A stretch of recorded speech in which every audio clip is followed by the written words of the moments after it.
سلام. حال شما خوبه؟ مرسی. سلامت باشین. عذرخواهی میکنم مزاحم شما نه خواهش میکنم. سر زو.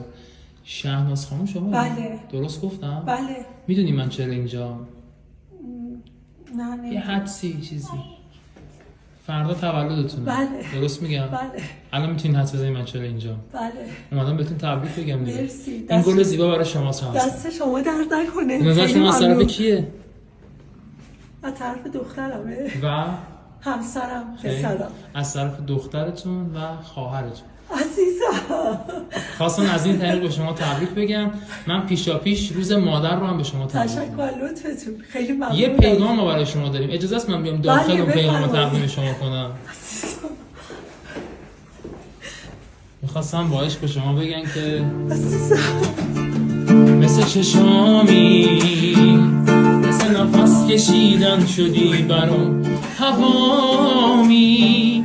برو به هر کی پرسید ازت چرا باهامی، بگو خدامی. مثل قلبم، مثل رویام، مثل جونم، مثل چشمام. میدونم باورش سخته، من اینجوری تو رو میخوام. افتخارتون لطفا. خیلی به شما شوک شدم.